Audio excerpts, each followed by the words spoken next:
Oke, ya, selamat datang di materi pembelajaran seputar microservice.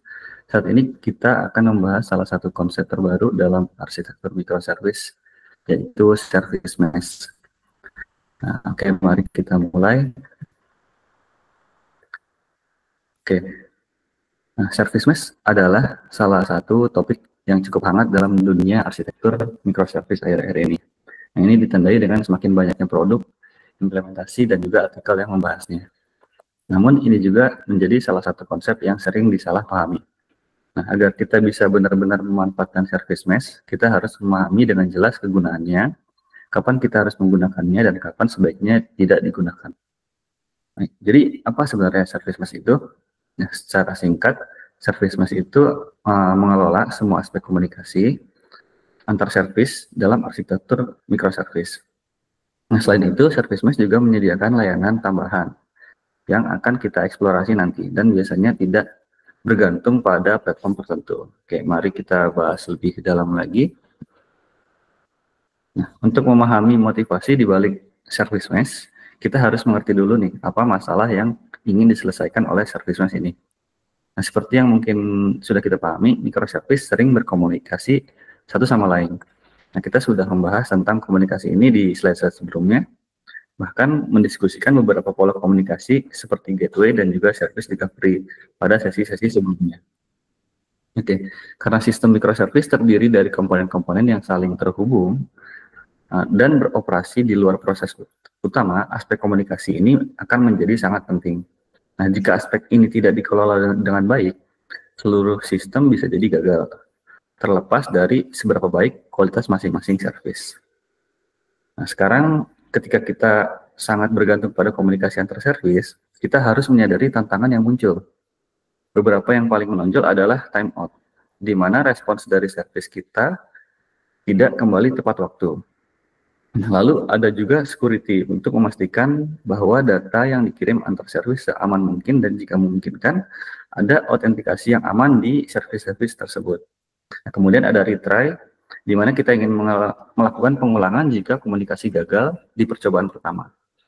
Dan tentu saja yang terakhir adalah monitoring. Nah, dengan monitoring kita bisa mendeteksi masalah dalam komunikasi, menemukan service mana yang mengalami timeout atau yang akhirnya gagal. Secara umum, ini memberi kita pandangan menyeluruh tentang kondisi sistem. Semua hal ini sangat penting untuk sistem yang memiliki banyak komunikasi antar service. Tanpa itu, kita beresiko dalam ketidakpastian tentang apa yang terjadi dalam sistem kita. Seperti yang bisa dilihat di slide, sistem ini terdiri dari 4 service, contohnya. Beberapa di antaranya terhubung dengan database. Nah, apa yang bisa terjadi dalam sistem seperti ini? Dalam skenario umum, red service memanggil blue service. Tetapi terjadi masalah karena koneksi dengan service gagal dan mengalami timeout. Nah, sekarang apa yang seharusnya dilakukan oleh red service? Ini adalah situasi yang harus ditangani oleh kode di dalam service tersebut. Dan ini akan mengalihkan fokus para developer dari logika bisnis yang seharusnya menjadi bagian penting dalam development. Nah, selanjutnya blue service memanggil purple service. Tetapi ada masalah di sini. Misal yellow service menggunakan koneksi TCP dan bukan REST API yang seperti biasa. Nah, hal ini memaksa developer blue service untuk mempelajari komunikasi TCP yang mungkin bukan sesuatu yang mereka kuasai, dan ini hanya akan memakan lebih banyak waktu. Dan akhirnya blue service memanggil green service. Tetapi mendapatkan error. Apa yang harus dilakukan sekarang adalah melakukan retry. Dan logika retry ini harus diimplementasikan dalam kode tersebut, yang lagi-lagi mengalihkan fokus developer dari hal-hal yang penting dalam service itu, yaitu logika bisnisnya. Nah, ini beberapa masalah dalam komunikasi antar service yang coba diatasi oleh service mesh ini.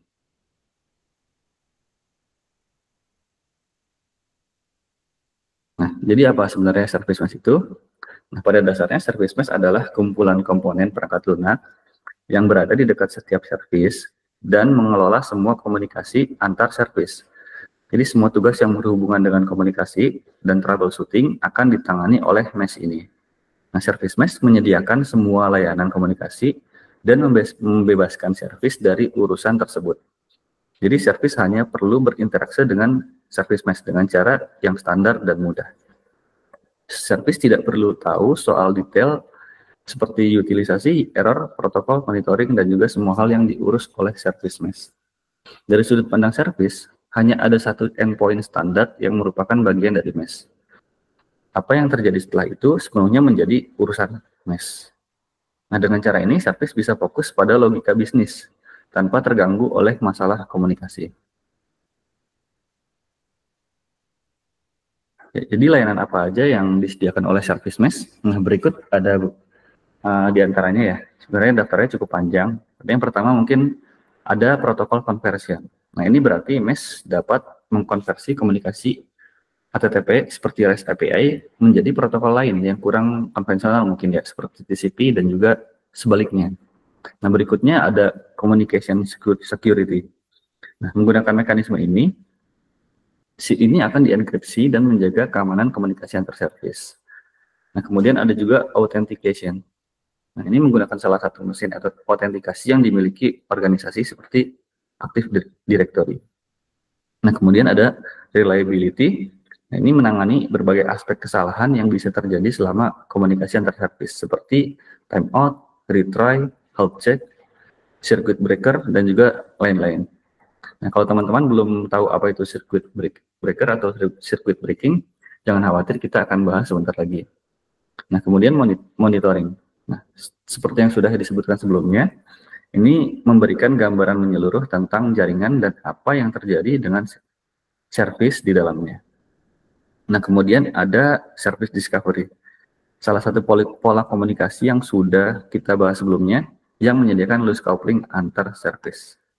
Kemudian ada testing. Nah, di sini mesh dapat dikonfigurasi untuk mengarahkan beberapa pesan ke service yang berbeda untuk diuji. Sementara sebagian besar peran tetap pada rute aslinya. Dan ini memungkinkan A/B testing yang efektif. Dan kemudian yang terakhir ada load balancing. Mesh bisa mendistribusikan pesan ke berbagai instant service berdasarkan berbagai faktor. Nah, itulah beberapa aspek penting dari service mesh, tapi masih banyak lagi yang belum kita sebutkan. Oke, sekarang karena kita sudah menyebutkan circuit breaker, mari kita bahas sedikit terkait itu. Nah, tujuan dari circuit breaker ini adalah untuk mencegah kegagalan berantai ketika sebuah service ada yang gagal. Nah, contohnya begini, misalkan kita punya 3 service. Red service memanggil blue service, yang kemudian memanggil lagi green service. Nah, sekarang apa yang terjadi jika green service gagal dan mengalami timeout? Nah, karena blue service juga menunggu respons dari green service, maka blue service juga kemungkinan akan mengalami timeout, dan akhirnya red service juga menerima timeout dari kegagalan di green service. Nah, masalah ini bisa menjadi lebih buruk jika blue service menerima lebih banyak call atau panggilan ya, yang menyebabkan lebih banyak permintaan ke green service, dan akhirnya menghasilkan lebih banyak timeout, dan itu akan semakin buruk. Nah, jadi apa yang harus kita lakukan untuk mengatasi situasi ini? Nah, untuk mencegah skenario ini, kita bisa menerapkan atau memanfaatkan circuit breaker di depan green service. Nah, jadi cara kerja circuit breaker ini cukup sederhana. Jadi ia memantau service dan mengecek berapa kali timeout terjadi. Nah, jika jumlah timeout ini melebihi ambang batas tertentu yang sudah ditetapkan, maka circuit breaker akan beraksi dengan memutus koneksi ke green service. Mulai saat itu, setiap kali ada panggilan yang dikirim ke green service, circuit breaker akan langsung merespons dengan error, tanpa menunggu service mengalami timeout terlebih dahulu. Nah, dengan cara ini, kita bisa mencegah kegagalan berantai, sehingga blue service tidak akan kena timeout akibat masalah pada green service. Nah, inilah gambaran singkat tentang circuit breaker, yang merupakan salah satu layanan yang disediakan oleh service mesh. Oke, jadi secara singkat, dengan menggunakan service mesh, para developer tidak perlu menangani aspek komunikasi antar service. Mesh mengurus semuanya. Ini memungkinkan para developer fokus pada logika bisnis, bukan pada masalah teknis komunikasi, yang tentu saja akan membuat pekerjaan mereka jauh lebih efektif harusnya. Ya, untuk lebih memahami cara kerja service mesh, mari kita lihat arsitekturnya. Nah, di sini bayangkan ada beberapa service yang perlu berkomunikasi satu sama lain. Nah, kita menempatkan dua komponen service mesh di dekat masing-masing service ini, agar komponen-komponen tersebut bisa menangani semua aspek komunikasi. Nah, dalam istilah service mesh, komponen-komponen ini disebut sebagai data plane. Nah, data plane ini adalah yang menangani semua pekerjaan berat seperti konversi protokol, security, implementasi, terkait circuit breaking, dan juga timeout handling, dan juga masih banyak lagi sebenarnya. Nah, di atas data plane ada juga control plane. Nah, seperti namanya, control plane mengontrol dan mengelola berbagai data plane. Nah, komponen ini juga bertugas untuk mengkonfigurasi atau memantau data plane, serta memastikan semua ini berjalan sesuai kebutuhan. Misalnya, control plane akan menentukan jenis keamanan yang dibutuhkan seperti apa, protokol apa yang digunakan untuk aplikasi tersebut, dan bagaimana cara menangani timeout dan sebagainya. Nah, biasanya dalam produk service mesh, data plane dan control plane sudah dikemas bersama dan menggunakan protokol perintah yang bersifat proprietary. Namun belakangan ini ada inisiatif baru yang memungkinkan control plane berkomunikasi dengan data plane yang multiple ya. Nah, dengan inisiatif ini, satu perusahaan bisa membuat control plane yang hebat dengan visualisasi dan kemampuan monitoring yang lebih canggih. Sementara perusahaan lain bisa fokus data plane yang bisa menangani beban berat. Keduanya bisa digabungkan untuk membentuk service mesh yang lebih baik. Nah, itulah ide umum dari inisiatif baru ini. Namun seperti yang disebutkan, inisiatif ini masih dalam tahap awal dan kebanyakan produk service mesh ini masih menggabungkan control plane dan juga data plane.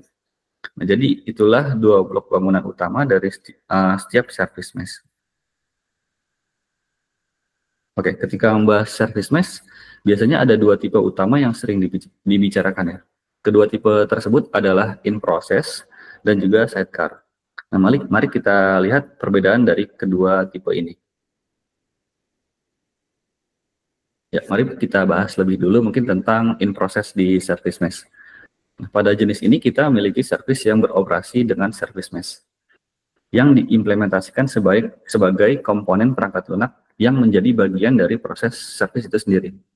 Nah, dengan cara ini, service ingin berkomunikasi dengan layanan lain, dia cukup memanggil metode di dalam mesh yang kemudian melakukan panggilan ke mesh lain. Mesh tersebut kemudian meneruskan pesan ke service yang bersangkutan.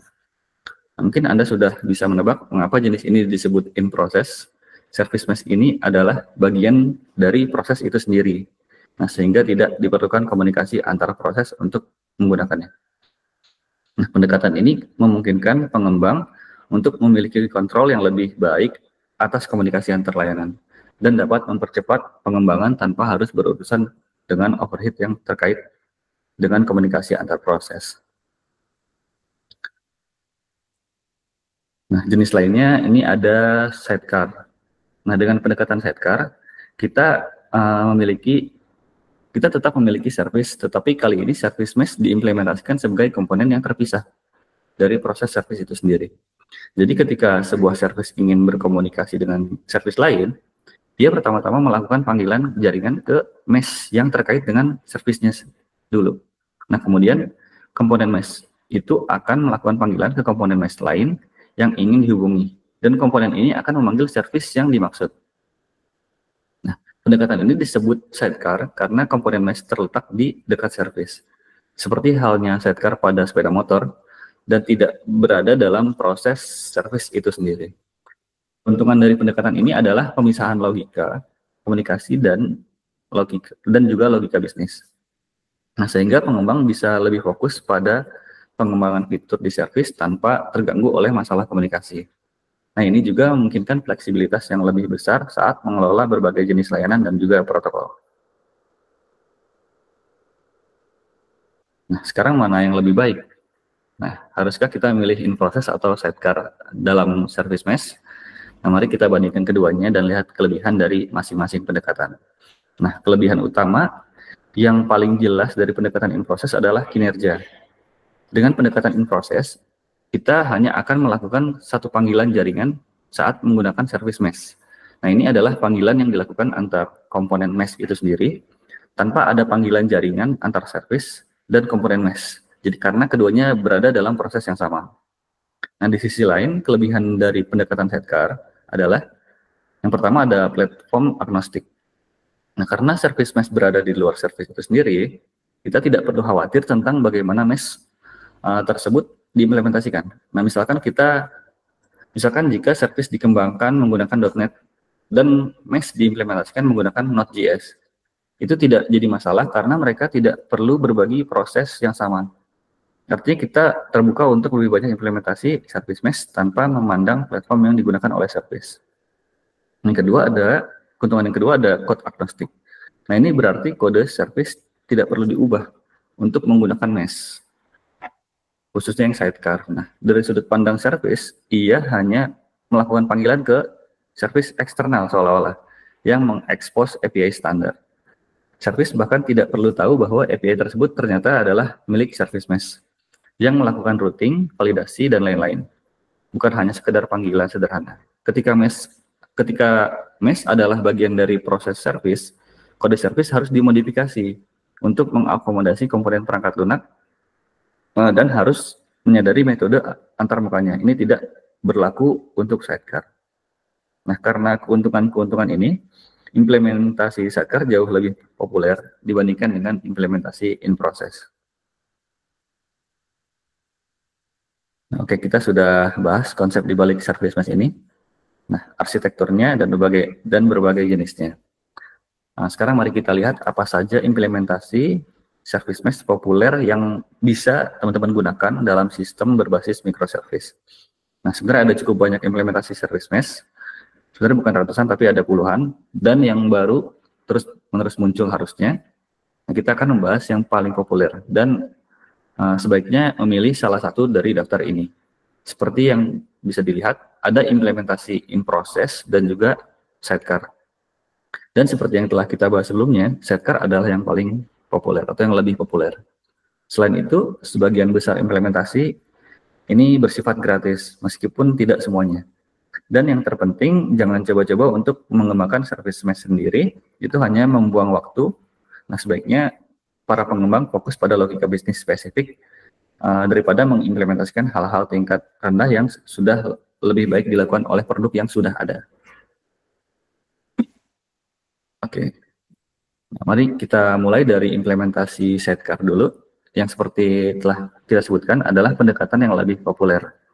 Nah, implementasi terkemuka di sini adalah ada opsinya, yaitu ada SEO, ada linker, dan juga mesh.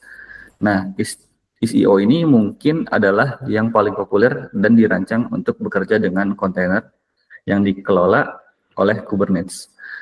Linker juga sangat populer sebenarnya. Nah, sementara mesh adalah yang terbaru di antara ketiganya. Nah, secara pribadi mungkin akan direkomendasikan untuk menggunakan SEO, dan jika tidak berhasil untuk alasan tertentu, mungkin bisa beralih ke dua yang lainnya. Ya, untuk implementasi in process, daftarnya jauh lebih sedikit dan hanya ada satu opsi yang layak mungkin, yaitu DDS.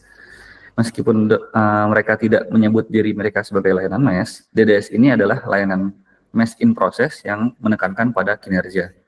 DDS sangat populer di industri militer yang memerlukan kinerja dan keandalan tinggi, dan ini tidak gratis. Jadi sistem memerlukan kinerja yang cepat, maka mungkin bisa coba pakai DDS Foundation ini. Nah, jadi inilah implementasi terkemuka dari service mesh, dan kita mendorong untuk memilih salah satunya jika memutuskan bahwa akan memerlukan service mesh di sistem Anda. Oke, jadi apakah kita harus menggunakan service mesh? Pertanyaannya. Nah, mengintegrasikan dan menggunakan service mesh tidak selalu mudah dan memiliki dampak pada seluruh sistem.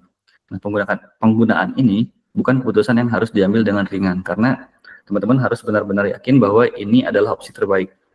Nah, kapan sebaiknya teman-teman menggunakan service mesh? Nah, aturan umumnya adalah hanya perlu menggunakannya jika teman-teman memiliki banyak layanan dalam sistem.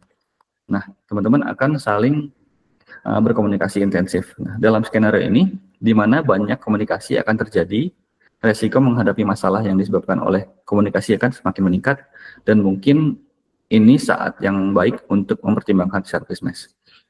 Nah, skenario lain di mana service mesh adalah pilihan yang baik ketika teman-teman memiliki kebutuhan komunikasi yang kompleks, seperti nilai protokol atau bahkan jaringan yang lemah mungkin dan rentan terhadap kegagalan. Nah, dalam skenario ini, ketika teman-teman sudah tahu bahwa komunikasi jaringan akan menjadi tantangan, nah pasti harus mempertimbangkan baik-baik untuk menggunakan service mesh ini. Oke, itu mengakhiri sesi kita kali ini seputar service mesh. Untuk sesi berikutnya kita akan bahas seputar logging dan monitoring. Saya Andrian Aprilianto, terima kasih dan sampai jumpa di sesi berikutnya.